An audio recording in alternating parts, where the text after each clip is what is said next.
Anyway, howdy, Nearly Senior Citizen here. Greetings, boys and girls, and welcome to this, another brand new day. In the window, I can see that it is not bright, but there's light outside, of course. It is 7:02 a.m. It's cloudy. It's been cloudy last night. There's also a cat in the window. It's my cat, so it's not just a mystery cat, so that's good. But I went walkies last night, and that was nice, and I felt better about the whole plague rat situation. Now, I went walkies early last night. Normally, I go walkies around 8 o'clock at night, something around that. This time, it was around 6. I needed to take a shower last night as well. So I went early. I felt better about things. I passed by that one bar on 1st Street, and the main part of the bar, the interior, was just empty. There was no one in there. In the back, where they have, like a music system and tables, there's fences around, you can go and you can drink outside in the covered area that's open out there. That had music and stuff, and I could hear people, but it wasn't like packed like it had been. And when I did finally get to Safeway, lots of people. Now when I say lots, it's comparative, because normally when I get there at like 9 o'clock, there's myself and maybe one other customer that's wearing a mask. Last night, about a third of all the people that were there were wearing masks. Excuse me.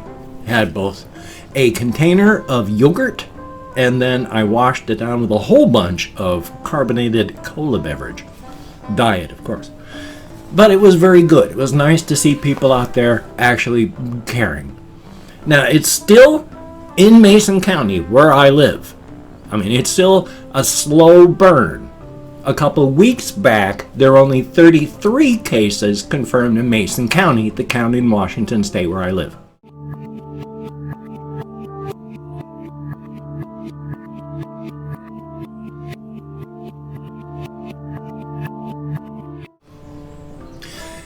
Like a week ago, there were like 34 cases. Now there's 36 and 1 death. So it's a slow burn where I live. It's not raging, but it's a slow burn in the background. So you got to be careful, or because it keeps going tick, tick. Just a little bit, not like these other places where they've been opening up and now there's thousands of extra cases. But it just takes one infected person. Just one. Thumbs up for that. So past that, I'm pretty pleased. It's good to see that there are people taking it seriously. There are still plenty that don't, but at least there are some, and that's good. That's a definite thumbs up. There have been a lot of things going on in the United States, and I don't really want to press too much about it. I have been really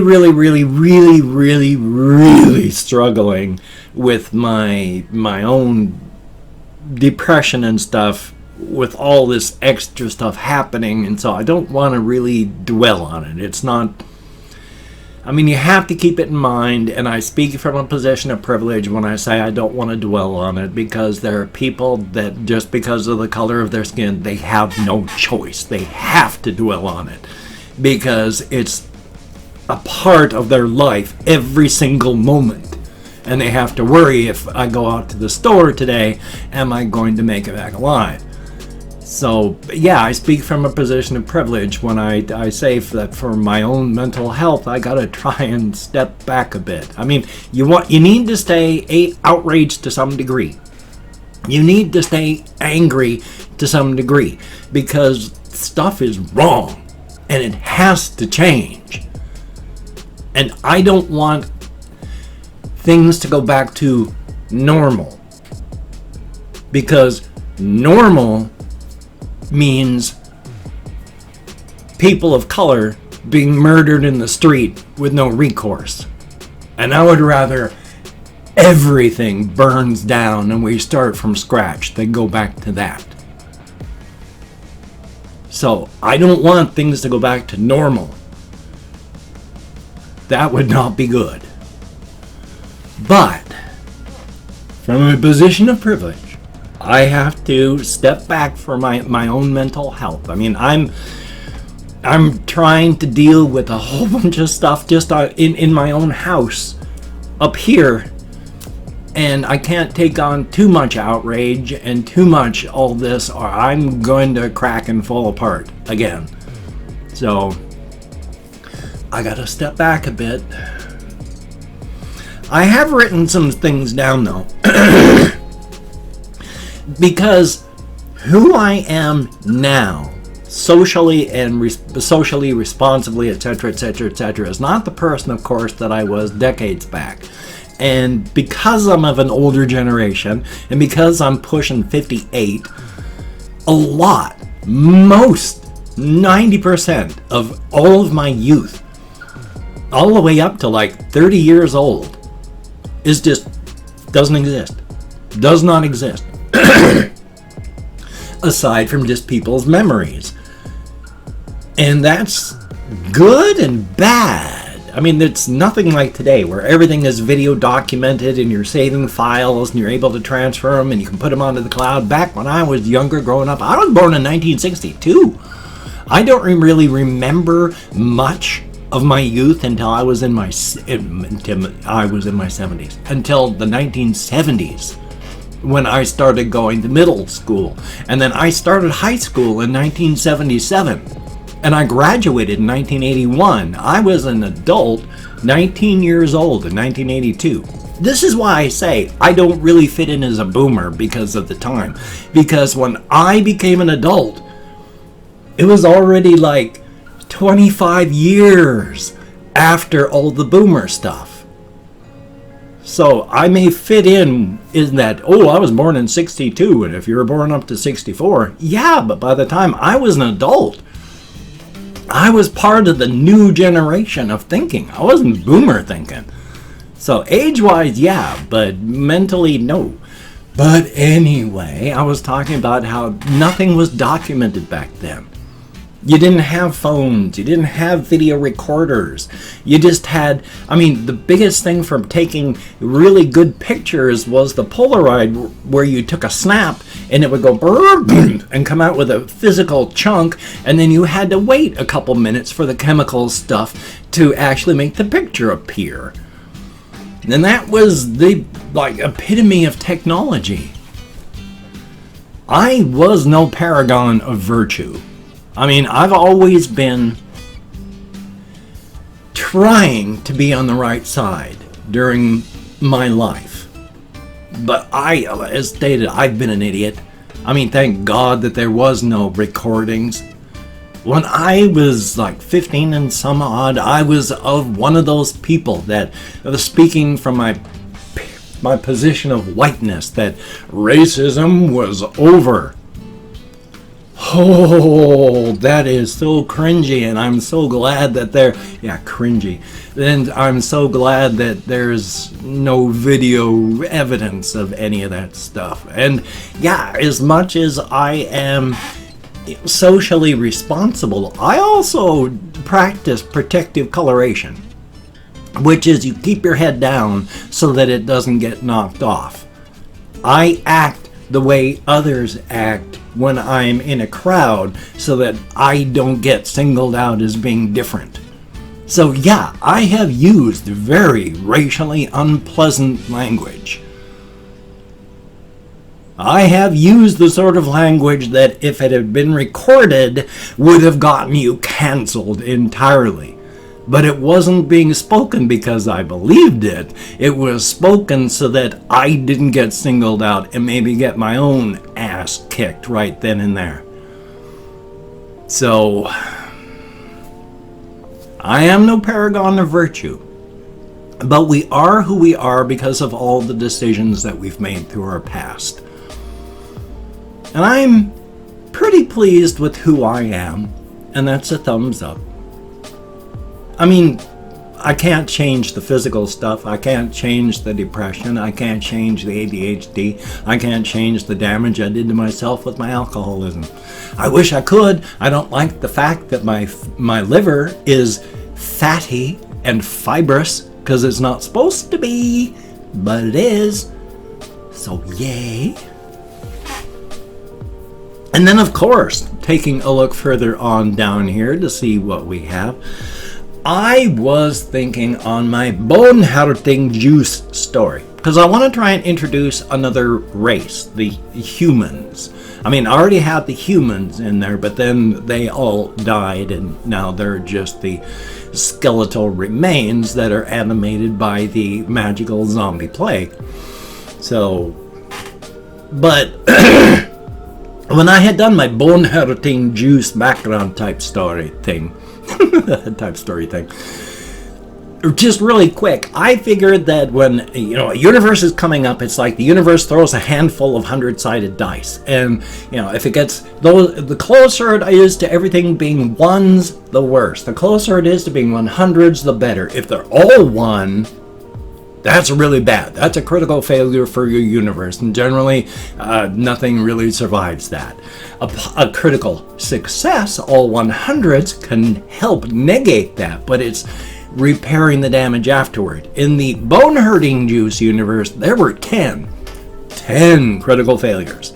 That one is enough to destroy a universe. There were 10. But there were 450 critical successes rolled.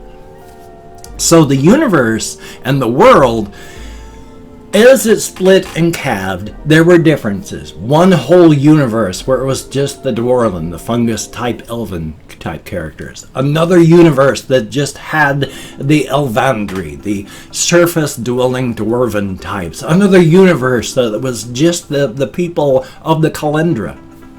But with all of the critical failures there, enough damage happened in each universe that, you know how soap bubbles will occasionally have two of them that are like this, and then they just go boop, and they become one big one? These four, with their pieces that were badly broken, just went bloop, blip, bump, and blooped into one. So they didn't evolve having four races on the planet. No. When everything went bloink, that just, we're going to mush history to make it all fit. So now there's the planet where there's the four races. So yay on that. So I'm trying to figure in a way to bring in the humans. And I'm trying to come up with a good accent for them. Because right now, of course, there's Scarbat, who's got the Scottish accent. Well, and then there's Meliandor, who's got more of the Irish accent when I can do it correctly. And then, of course, there's Ilchenka, who's got the sort of very stereotypical type Russian, East Asian, white type. What is the name? I coming up blank with that type of actual real area name. So my apologies on that, but it's that cheap type accent. So when I'm doing the characters, I can flip between the accents. I'm trying to come up with a mannerism and speech pattern for the human character so that I can really feel like Mike Judge as I flip between four different accents as I read the type of story. So thumbs up on that. But because this is a world in the cosmic horror pantheon, Asatarasi has got its attention on a universe in the Ungare. The heat and the pressure of that is extending outwards into the Ungabe, where we are, and where this universe is.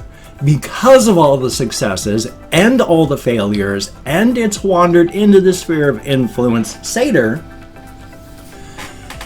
is actually a positive influence on this world. There is a whole clerical priesthood built up around this because Satyr likes knowledge and spends its time going to the universes of the Ungara looking for knowledge, just digging through all these old abandoned things, trillions of years old, near the center of planets, from ancient things, and he loves that stuff.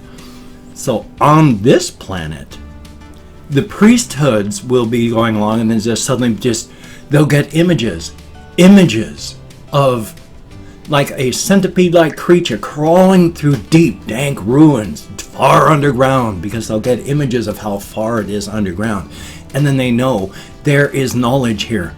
ancient knowledge to be found, because Seder loves that ancient knowledge, and so they love ancient knowledge.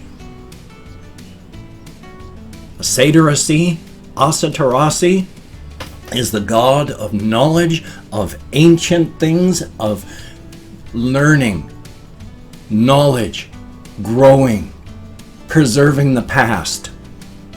And so I think in this story, one of the priesthood in the town that they're at, getting their bone-hurting juice, has that image, gets up an expedition, and these four characters become a part of it. And so it's not going to be deep. I mean, it may be deep in that they go traveling deep, but it's not going to be a deep story, just a mindless type adventure story. I don't have the attention span to be able to write the great American novel, but I do have the attention span necessary to write something light and fluffy that's good to read. And I've opened up 24 hours worth of comments in my community tab, and I'm going to go through and thank 20 to 25 people for having left me a comment. I'm not reading them right now. I'm just thanking you for having left a comment. Good, bad, indifferent. You took the time. You expended the calories. Thank you very much. If I mispronounce a username, no disrespect is intended. I'm an American English speaker, and even though I count American Sign Language on the fingers of this hand with my depression, fibro, and more, I'm lucky I can remember that my name is not, I can't remember the first part, Rutherford P. Farquhar. Very pretentious name indeed. Let me call it my crone. Because we have Natalie Smith, thank you very, very much, and Luino74, I think I'm semi-close, thank you very, very much. Tanya, greatly appreciated. Oh, excuse me. El Enrique Uwu R, thumbs up and thank you. Kathy Kitscat, greatly appreciated. Confused Owl, thumbs up, and yeah, here's hoping you don't get sick, but here's hoping. And Slim Thick Jiminy, I like the name, greatly appreciated. Elder Wolf 569, thumbs up and thank you. We have Your Fave Bisexual, thumbs up for that. Made in Canada, thumbs up. We have Waffarky, Waffarchy, thumbs up and thank you. Russian Timing, good to see you in the comments. We have Bacon. Bacon is good, but boy, it is so bad for you. Blade, Blaide, thumbs up and thank you. We have Gertie, greatly appreciated. AM, thumbs up. We have Colin Reisenauer, good to see you in the comments. There is JMP Plays Jones, and then bloody YouTube Studio. Scroll, please. I'm rolling my scroll wheel. I'm doing everything I'm supposed to do. It's not scrolling, so I love what they've done to it. Memesy YT, greatly appreciate. Potatotron, good to see you in the comments, and thumbs up. Ari Capasterant, good to see you after all this time. We have Aaron S, greatly appreciated. There is Christopher Thomas, thumbs up and thank you. I'm very sorry about everything. And Emir Bully, greatly appreciated. And last but not least, Sam Skate. Thank you, each and every one of you. You get me out of my head, into the world, dealing with real people. Thumbs up. It is greatly, greatly appreciated. If you could check out my various links, I have Twitter, Facebook, GoFundMe, Patreon.com. If you could donate to my GoFundMe campaign or become a Patreon.com patron like one of these beautiful and awesome people, that would be beautiful and awesome. Now, if you'd like to help me out monetarily, but you don't want to send money, I have to one of those two places. I have a PayPal link down below. That would be cool. If you want to help me out but you didn't want to send money, I have an Amazon wish list link down below as well with all sorts of things like cat food, and hamster bedding, silly things, not silly things. So if you could check it out, that would be cool. Now, do not feel obligated. I do not feel entitled. And if you cannot donate or you simply do not donate, I take all good wishes and I deposit them in the bank of my heart where I draw interest. So thank you very much. If you could toss me a like, I do appreciate all the positive validation I get from my existence. Definite thumbs up. And of course, if you could subscribe to the channel and